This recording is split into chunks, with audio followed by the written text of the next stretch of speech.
अच्छा अभी स्टार्टिंग अभी क्यों कर दी मैंने start. Good morning student, now we will study today haloalkane and haloarene class 12 in chemistry. First of all हमने ये इसका जो फर्स्ट पार्ट था हम कर चुके थे, जिसमें हमने हेलो एल्केन और हेलो एरिन की हमने नोमेनक्लेचर देखा, उसमें हमने उसका क्लासिफिकेशन क्लियर किया।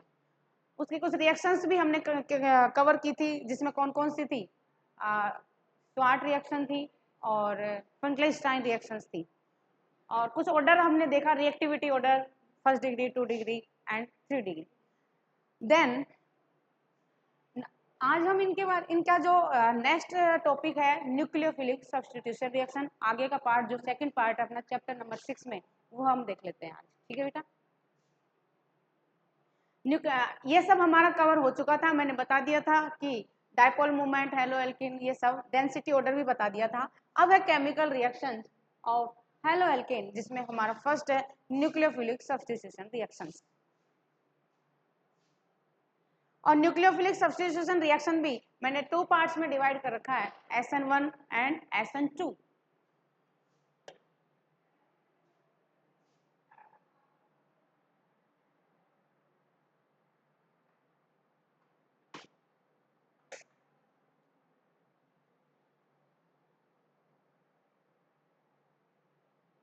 नाउ न्यूक्लियोफाइल NU, इधर देखें, न्यूक्लियोफाइल जिसपे क्या है बेटा, नेगेटिव चार्ज है, और न्यूक्लियोफाइल में आपके जैसे लाइक OH, जो भी नेगेटिव चार्ज वाले हैं दैट इज न्यूक्लियोफाइल।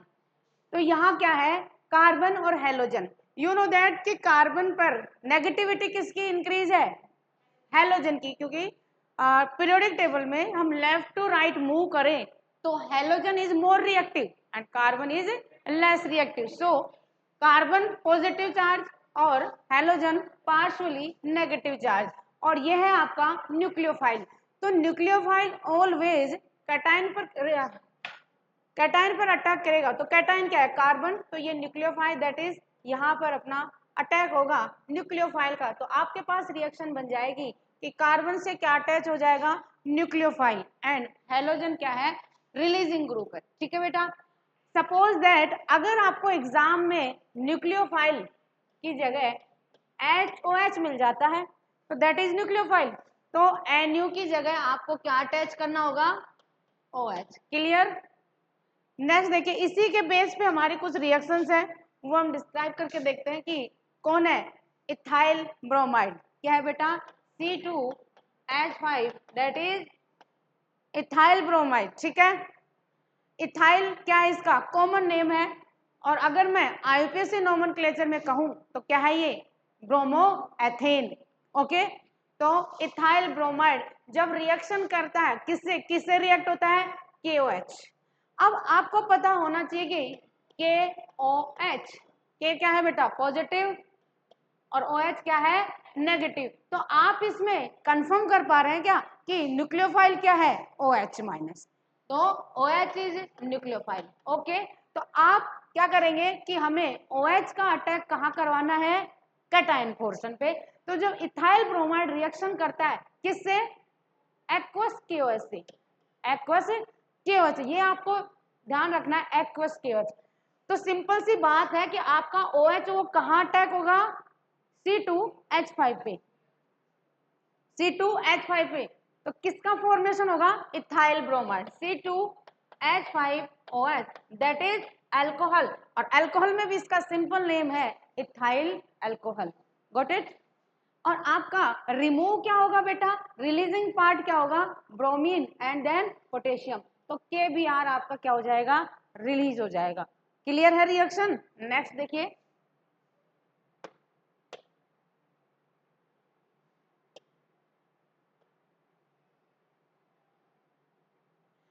ये सारी की सारी रिएक्शन कौन, हेलो एल्केन है या hello Erin, that is halo alkane. तो हेलो एल्केन किससे रिएक्शन कर रहा है, हेलो एल्केन। अब पहले तो हमने किससे रिएक्शन करवाई, KOH से, पोटेशियम हाइड्रोक्साइड से। अब है अमोनिया। अमोनिया से जब रिएक्शन होती है तो देखिए एक बार आपके पास अलग अलग प्रोडक्ट का फॉर्मेशन होगा। तो अमोनिया से जब रिएक्शन हो रही है तो ये कौन है, C2H5NH2। तो क्या ये मिथाइलएमीन नहीं है, दैट इज मिथाइलएमीन। फिर देखें बेटा C2H5 का twice NH।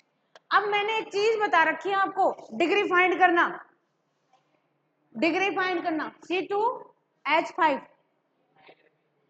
Ethyl amine, ethyl amine.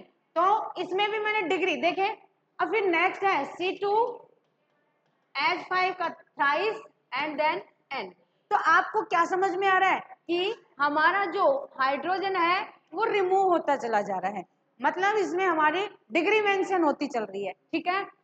तो डिग्री मैंने अल्कोहल और एमीन की अलग अलग बता रखी है कि नाइट्रोजन डायरेक्टली कितने ग्रुप से अटैच है वही उसकी डिग्री है। एंड अदर जो मॉलिक्यूल है, सपोज अल्कोहल है, हैलोजन है, उनकी डिग्री हम कैसे फाइंड करेंगे कि हैलोजन जिस कार्बन से अटैच है वो फर्दर कितने कार्बन से अटैच है, दैट इज वही उसकी डिग्री है।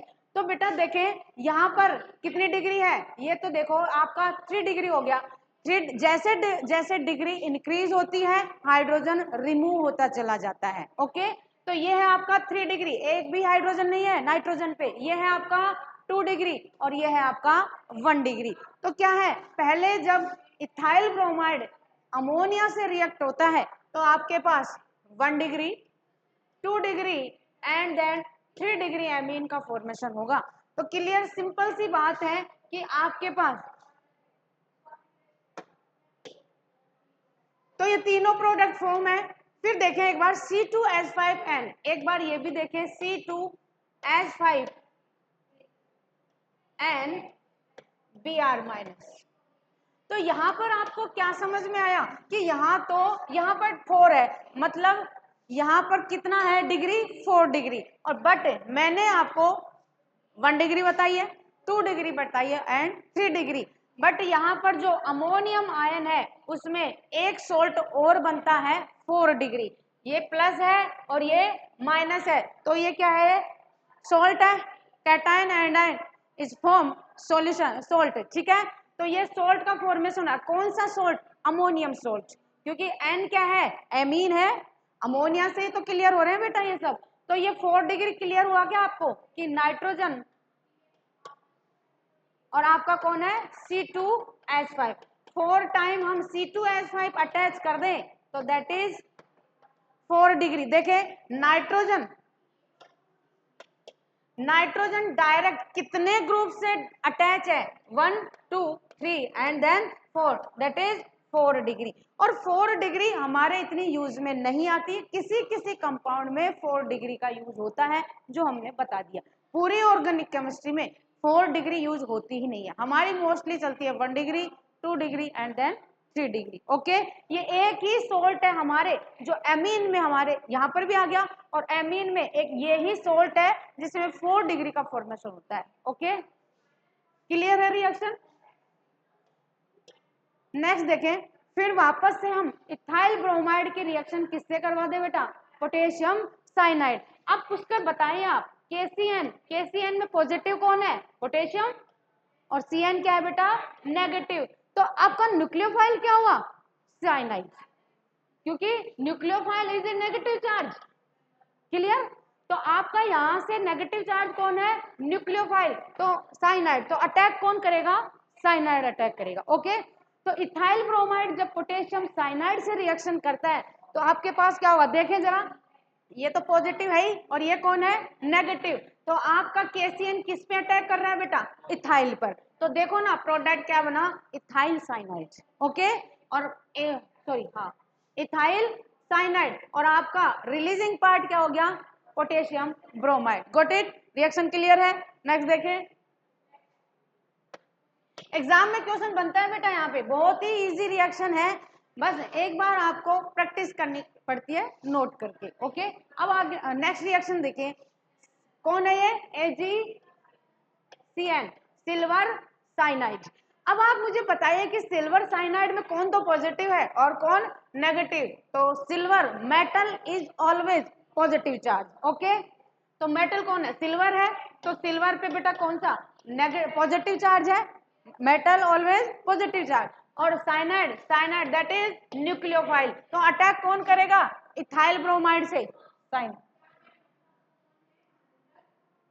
AgCN, तो कौन करेगा बेटा, साइनाइड। अब देखें तो आपका पोर्शन AgBr रिमूव हो जाएगा और C2H5NC। अगर साइनाइड को NC फॉर्म में लिख दिया तो आइसोसाइनाइड। ओके, क्या है, आइसोसाइनाइड। नेक्स्ट रिएक्शन आप मुझे करके बताएं कि इथाइल ब्रोमाइड किससे रिएक्ट हो रहा है भाई, KNO2 से, KNO2। तो आप एक बार बताएं बेटा कि इसमें कौन पॉजिटिव है, कौन नेगेटिव और कौन न्यूक्लियोफाइल है। पोटेशियम इज पॉजिटिव चार्ज और NO2 is a negative charge. तो न्यूक्लियोफाइल क्या है आपका, NO2। तो अटैक किसका होगा, NO2 का, और आपका रिमूव क्या होगा भाई, पोटेशियम। ओके, तो यहां से रिएक्शन करवा दें, C2H5Br किसकी रिएक्शन, KNO2। तो आपका प्रोडक्ट क्या फॉर्म हो जाएगा, C2H5ONO। देखें एक बार, आपको एक डिफरेंस दिख रहा है, ONO that is ambidentated ligand. मैंने आपको पढ़ा रखा है लिगेंड वाले चैप्टर में, ambident, NO2 is ambidentated ligand, means an ambidentated ligand ऐसा लिगेंड या ऐसा न्यूक्लियोफाइल दो बोथ साइड से अटैक करे, मतलब ऑक्सीजन साइड से भी और नाइट्रोजन साइड से भी। पढ़ा रखा है ना मैंने आपको लिगेंड वाले चैप्टर में कि ambidentated ligand is attacking side or both side. ठीक है ना, पता है कि दोनों साइड से अटैक होता है किसमें, एम्बिडेंटेड लिगेंड। क्लियर है। और रिलीजिंग पार्ट कौन है बेटा, potassium bromide. I think clear हो चुकी है आपको ये रिएक्शन। तो नेक्स्ट करके बताएं आप मुझे,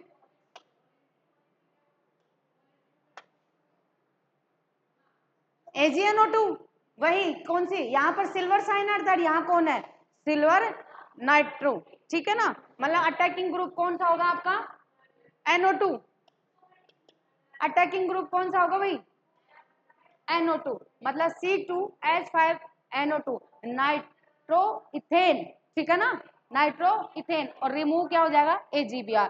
Williamson synthesis that is very very important according to exam. Williamson synthesis आपके इस चैप्टर में भी आ गया और आपको मैं नेक्स्ट चैप्टर में भी करवाऊंगी, कौन से में, alcohol, phenol and then ether में। तो यहाँ पर क्या है आपका, विलियमसन सिंथेसिस। Okay,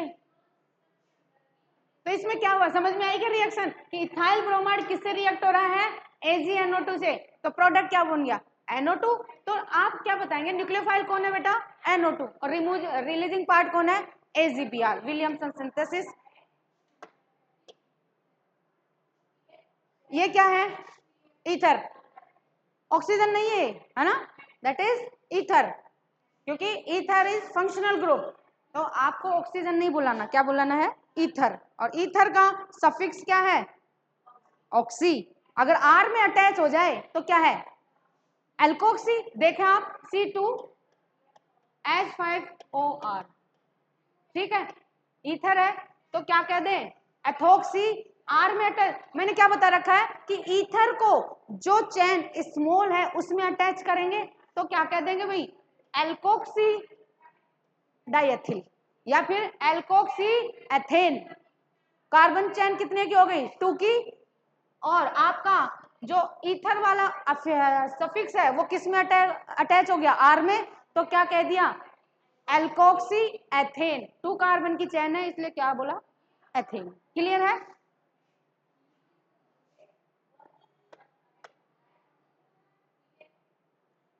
ORNA। ठीक है, तो आपका क्या हुआ, इथाइल एंड देन OR, यहां से आ गया OR, और रिमूव कौन हो गया बेटा, bromine and sodium. Got it. कोई प्रॉब्लम है क्या इन रिएक्शंस में,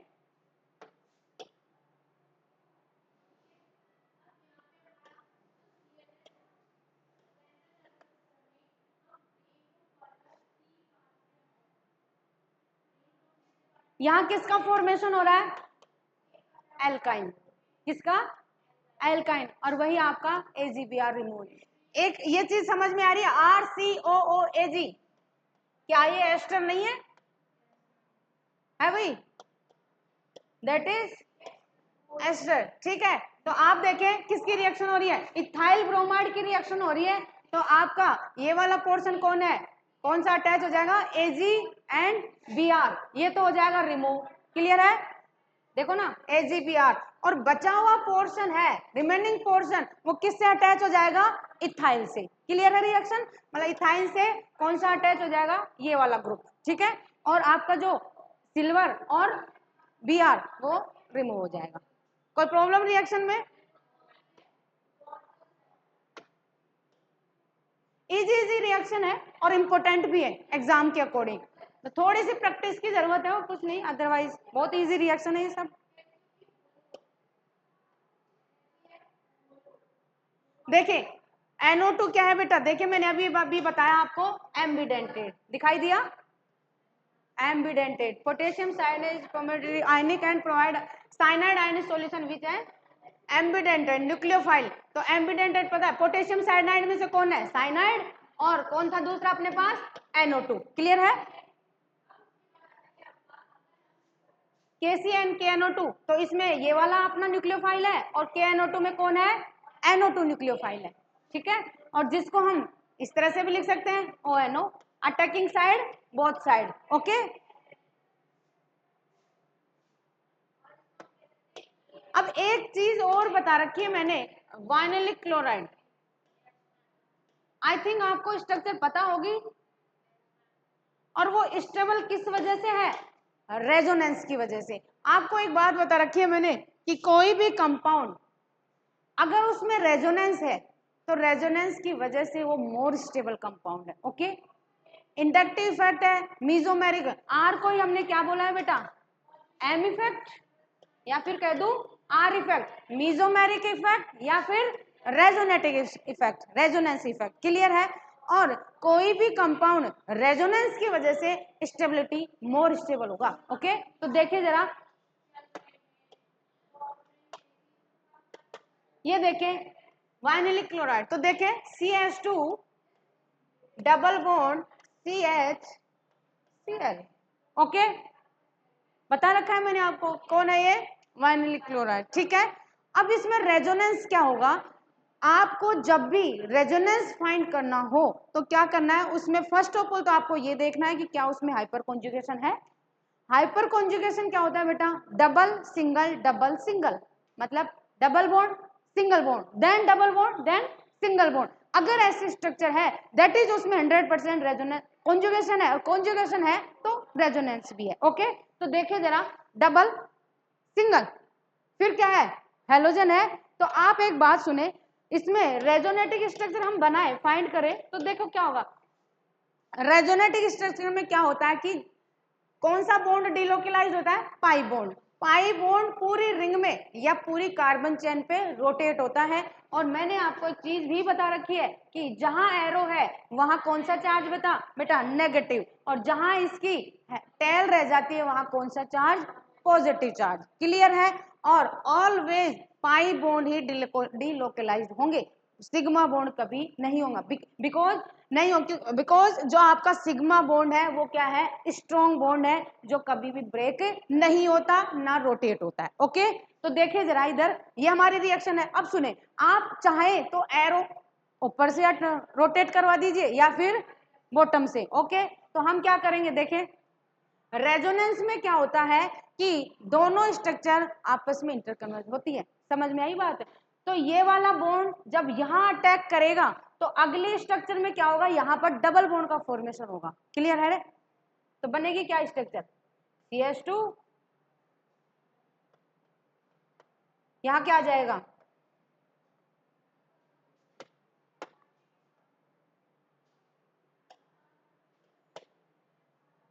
ठीक है, और फिर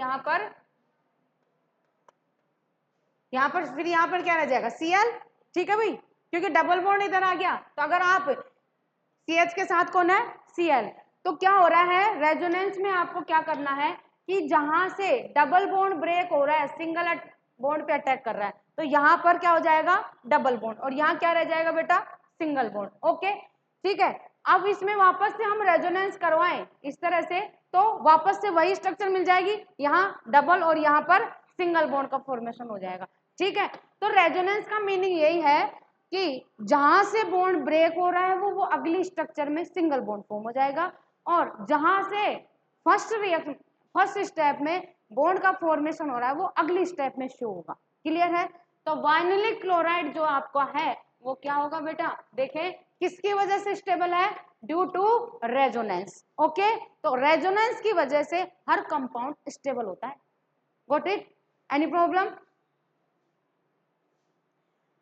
नेक्स्ट देखिए, nucleophilic substitution reaction are two type. Nucleophilic reaction आपकी टू टाइप की है।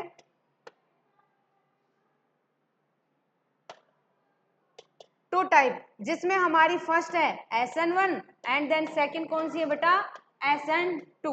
दोनों reaction according to exam important. अब इसमें किस किस टाइप के क्वेश्चन बनेंगे, आपका 1 मार्क्स का MCQs का भी बन सकता है। ठीक है, आपका जो 1 लाइन वाले क्वेश्चन आते हैं वो भी बन सकते हैं, और अगर मेजर पार्ट वाला क्वेश्चन उसको पुटअप करना हो एग्जामिनर को, तो आपका 2 मार्क्स का भी इजीली पुटअप हो सकता है। 2 मार्क्स में फिर आपको कंप्लीट उसकी स्ट्रक्चर बनानी पड़ेगी, विद स्ट्रक्चर आपको उसका आंसर देना पड़ेगा। तो फर्स्ट ऑफ ऑल हम देख लेते हैं कौन सी, SN1। ओके,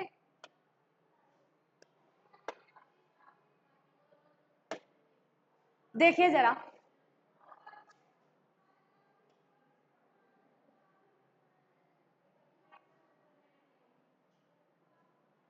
दिखाई दे रहा है?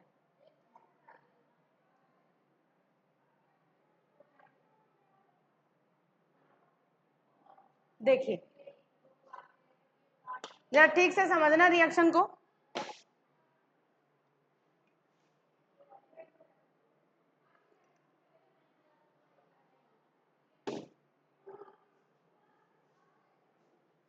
हाँ, ये रिएक्शन बेटा टू स्टेप में क्लियर होती है।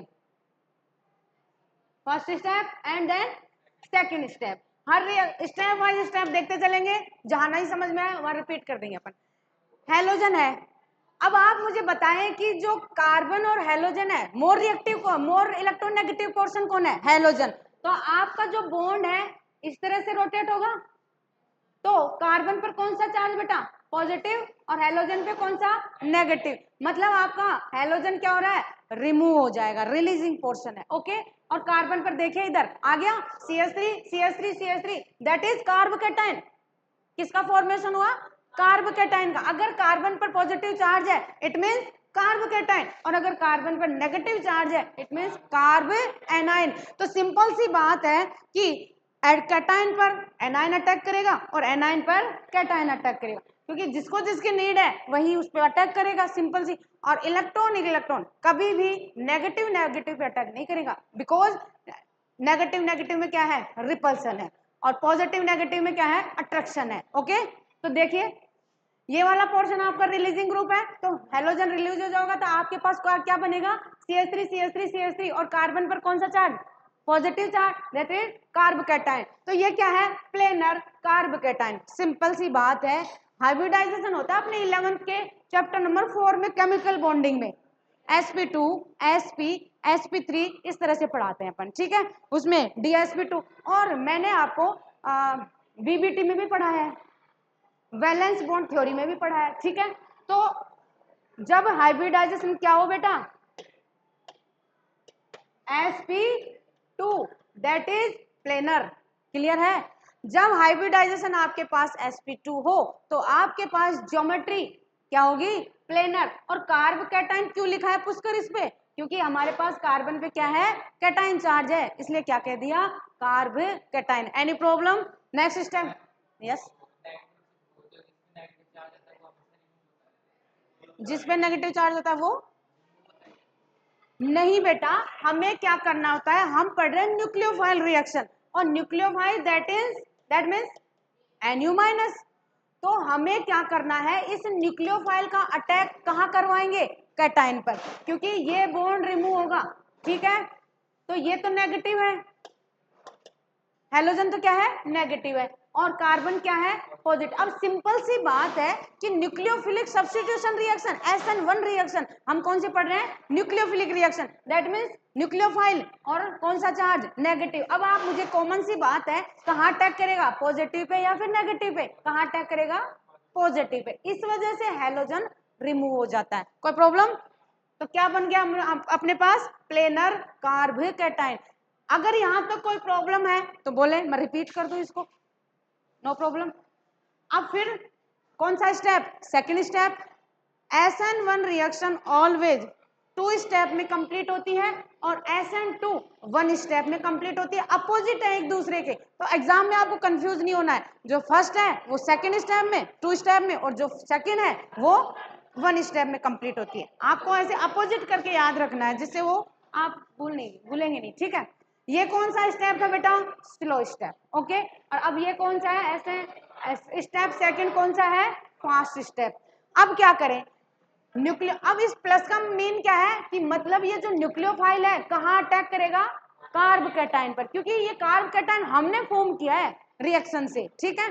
तो न्यूक्लियोफाइल यहाँ प्लस मतलब अटैक करना है, ये माइनस मतलब रिलीज हो रहा है। तो देखे इधर, ये कार्बोकैटायन कहाँ अटैक कर रहा है, कैटायन चार्ज पर, तो दैट इज ये वाला प्रोडक्ट बन जाएगा आपके पास, ठीक है। कोई दिक्कत है, substitution product, any problem, repeat करनी है या फिर समझ आ गई है, got it, okay.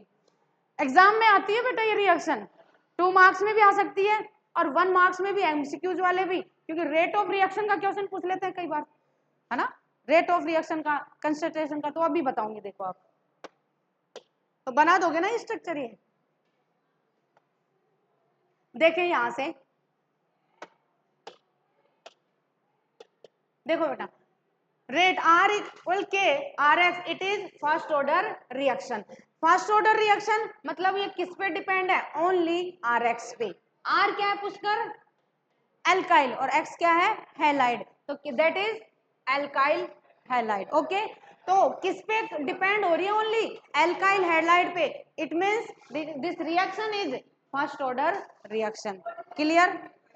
Reactivity order of alkyl halide towards SN1 mechanism, तो that is very very important. इसके बेस पे आपके पता नहीं कितने क्वेश्चन आपसे सोल्व हो सकते हैं, कि आपको ऑर्डर लर्न रखना है, किसका, SN1 रिएक्शन का। क्या है, 3 degree, 2 degree and then 1 degree, okay. अभी मैं पूछूंगी थोड़ी देर बाद में, फिर बताना, है ना, 3 degree, 2 degree and 1 degree, okay. Polar solvent, low concentration of nucleophiles and weak nucleophiles favor SN1 mechanism. In SN reaction, partially racemization. अब ये racemization समझें, 50-50 का रेशियो, अगर 50% एल्फॉर्म और 50% डीफॉर्म, दैट इज मिक्स हो जाएगा क्या, रेसमाइजेशन, ओके। 50% एल्फॉर्म और 50% डीफॉर्म, दैट इज रेसमाइजेशन। कोई problem? Possibility of frontal as well the back side,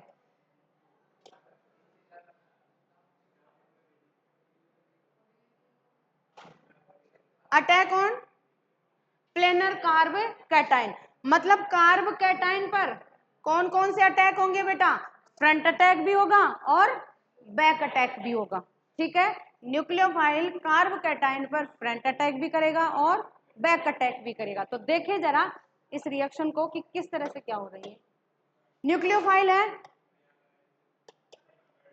nucleophile है, फ्रंट अटैक मतलब डायरेक्ट कार्ब कैटाइन पर यहां से अटैक हो रहा है, ये वाला दिख रहा है। बैक अटैक मतलब न्यूक्लियोफाइल बैक साइड से अटैक कर रहा है, कहां पे, कार्ब कैटाइन पर। न्यूक्लियोफाइल इज नेगेटिव चार्ज और कार्ब कैटाइन पर कौन सा चार्ज है, पॉजिटिव चार्ज। तो कहां अटैक करेगा, यहीं पर करेगा। एक बार फ्रंट अटैक होगा और एक बार बैक अटैक होगा। तो आपके पास 2 कंपाउंड बन रहे हैं क्या, देखो, न्यूक्लियोफाइल,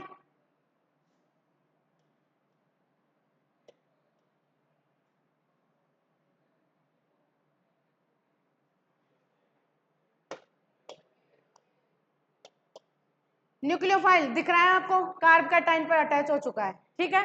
कौन है, R1 R2 and then R3।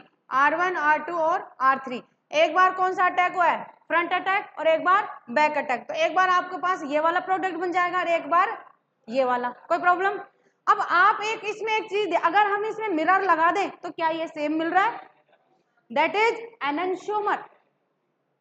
क्या है, एनेंशियोमर। मतलब हम जब फ्रंट अटैक और बैक अटैक से दो कंपाउंड बन रहे हैं, एक बार न्यूक्लियोफाइल यहाँ अटैक कर रहा है, एक बार यहाँ अटैक कर रहा है, और वैसे भी हम मिरर लगा दें तो मिरर से मिरर इमेज बन रही है क्या, ये न्यूक्लियोफाइल यहीं से होगा, और R2 R2 R1 R1 R1 R3 R3। तो जब मिरर इमेज बन गई तो दैट इज एनेंशियोमर।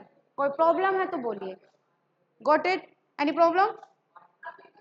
और ये कौन है बेटा, प्लेनर कार्ब कैटायन। और प्लेनर कार्ब कैटायन अभी अभी मैंने बताया विद इन 5 मिनट पहले कि अगर हाइब्रिडाइजेशन कौन सा है, sp2, that means planar hybridisation, ठीक है ना। ज्योमेट्री कौन सी, प्लेनर, और हाइब्रिडाइजेशन कौन सा, sp2। इसीलिए हमने कह दिया कि that is planar carb cation. Carbon पर कौन सा चार्ज है, पॉजिटिव चार्ज, इसलिए planar carb cation. Any problem. तो इस तरह से हमारी ये वाली रिएक्शन हो जाती है SN1 रिएक्शन, जो न्यूक्लियोफिलिक सब्स्टिट्यूशन में हमने फर्स्ट पार्ट देखा SN1 रिएक्शन। ओके, इसमें कोई प्रॉब्लम थोड़ी है आपको।